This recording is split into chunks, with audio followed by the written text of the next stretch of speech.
Hi all, അസ്സലാമലൈക്കും. Welcome back to Silna's kitchen.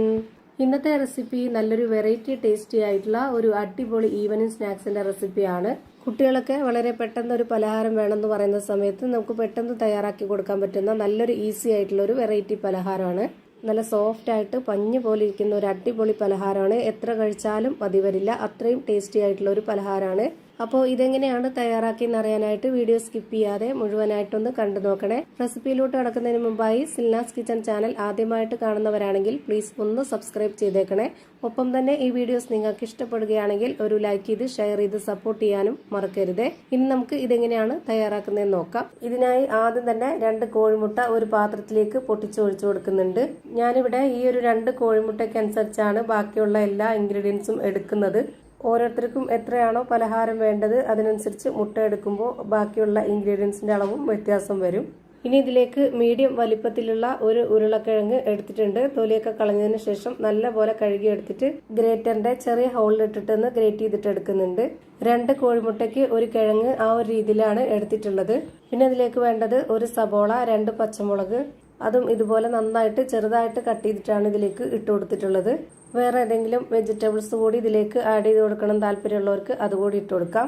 അടുത്തതായി ഇതിലേക്ക് വെളുത്തുള്ളി, ഇഞ്ചി ചതച്ചതാണ് കുറച്ചിട്ട് കൊടുത്തിട്ടുള്ളത്. ഇനി ഇതുപോലെ ഒരു സ്പൂൺ അളവിൽ 1/2 സ്പൂണോളം മുളക് പൊടി. എരിവൊക്കെ ഓരോരുത്തരുടെ ഇഷ്ടത്തിനനുസരിച്ച് കൂട്ടിയും കുറച്ചൊക്കെ ചേർത്ത് കൊടുക്കാവുന്നതാണ്. ഇനി ഒരു നുള്ള് മഞ്ഞൾപ്പൊടി, പെരിഞ്ജീരകപ്പൊടി, ഗരം മസാലപ്പൊടി, ആവശ്യത്തിനുള്ള ഉപ്പ്, ഇത്രയും ഇട്ട് കൊടുത്ത ശേഷം ഇനി ഇത് നന്നായിട്ടൊന്ന് ഇളക്കി യോജിപ്പിച്ച് കൊടുക്കണം. ഇപ്പൊ ഞാനിതാ ഇതുപോലെ നന്നായിട്ട് ഇളക്കി യോജിപ്പിച്ച് കൊടുത്തിട്ടുണ്ട്. ഇനി അടുത്തതായിട്ട് ഇതിലേക്ക് ഇട്ട് കൊടുക്കേണ്ടത് റവയാണ്. റവ വറുത്തതോ വറുക്കാത്തതോ ഏതായിരുന്നാലും കുഴപ്പമൊന്നുമില്ല. ഈ ഒരു വലിപ്പത്തിലുള്ള സ്പൂൺ അളവിൽ 4 ടേബിൾ സ്പൂണോളം റവയാണ് ഇട്ട് കൊടുക്കുന്നത്. ഞാനിവിടെ വറുത്ത റവയാണ് ഇട്ട് കൊടുക്കുന്നത്. ഈ റവയും കൂടെ ഇട്ട് കൊടുത്തതിന് ശേഷം ഇനി നമുക്ക് ഇതെല്ലാം കൂടി നന്നായിട്ട് ഒന്നുകൂടെ ഇളക്കി യോജിപ്പിച്ച് കൊടുക്കണം. ഈ റവ കട്ടയാവാതെ നന്നായിട്ട് ഇളക്കി കൊടുക്കണം. അപ്പൊ ഞാനിതാ ആ ഒരു സ്പൂൺ കൊണ്ട് തന്നെ ഇത് നന്നായിട്ട് ഇളക്കി യോജിപ്പിച്ച് കൊടുത്തിട്ടുണ്ട്. ഇനി ഇതിലേക്ക് കുറച്ച് കറിവേപ്പില ഇട്ട് കൊടുക്കാം.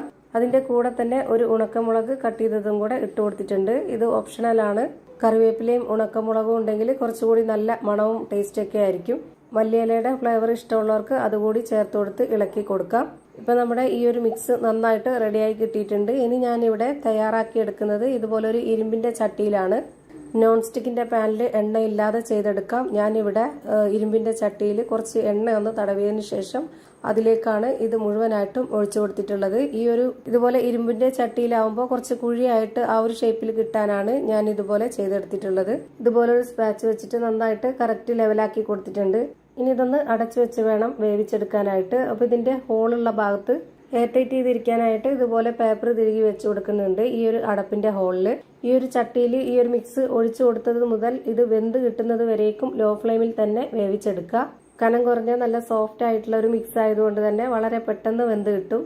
ഏകദേശം ഒരു 5 മിനിറ്റ് ഒക്കെ മതിയാവും ഇതിന്റെ ഒരു ഭാഗം വെന്ത് കിട്ടാനായിട്ട്. നല്ല ലോ ഫ്ലെയിമിൽ ഇട്ടിട്ട് വേണം വേവിച്ചെടുക്കാനായിട്ട്. അല്പം ഫ്ലെയിം കൂടി പോയാൽ പെട്ടെന്ന് കരിഞ്ഞു പോകും. അപ്പൊ ഇത് ശ്രദ്ധിച്ച് വേണം വേവിച്ചെടുക്കാനായിട്ട്. ഞാനിപ്പോൾ ഇതൊന്ന് തിരിച്ചിട്ട് കൊടുത്തിട്ടുണ്ട്. എന്നിട്ട് മറ്റേ ഭാഗം വേവാനായിട്ട് 1 മിനിറ്റ് നേരം മതിയാവും. ഒരു ടൂത്ത് പിക്ക് വെച്ച് ഇതിന്റെ അകമൊന്ന് കുത്തി നോക്കാം വെന്തിട്ടുണ്ടോ എന്ന് അറിയാനായിട്ട്. ഇപ്പൊ ഇതിന്റെ അകമൊക്കെ നന്നായിട്ട് വെന്ത് കിട്ടിയിട്ടുണ്ട്. ഒന്നുകൂടി ഞാൻ തിരിച്ചിട്ട് ആ ഒരു ഭാഗം കാണിച്ചു തരാം. ഇപ്പതാ നമ്മുടെ സോഫ്റ്റ് ആയിട്ടുള്ള നല്ല പഞ്ഞു പോലെ ഒരു അടിപൊളി പലഹാരം റെഡിയായി കിട്ടി. ഭയങ്കര സിമ്പിൾ ആയിട്ടുള്ള നല്ല ടേസ്റ്റി ആയിട്ടുള്ള ഒരു പലഹാരമാണ്.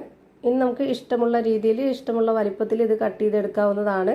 അപ്പോൾ ഇത്രയേ ഉള്ളൂ ഇന്നത്തെ വീഡിയോ ഇഷ്ടമായാൽ ലൈക്ക് ചെയ്യാനും കമന്റ് ചെയ്യാനും ഷെയർ ചെയ്യാനും മറക്കരുത്. അതുപോലെ തന്നെ ഞാനിടുന്ന പുതിയ വീഡിയോസ് നോട്ടിഫിക്കേഷനായിട്ട് കിട്ടുന്നതിന് വേണ്ടി സബ്സ്ക്രൈബ് ചെയ്ത് ബെല്ലൈക്കൺ അമർത്തി അതിൽ ഓൾ എന്ന ഓപ്ഷൻ എനേബിൾ ചെയ്തു കൊടുക്കാനും മറക്കരുത്. പുതിയൊരു വീഡിയോയുമായി വീണ്ടും വരും. Thank you for watching.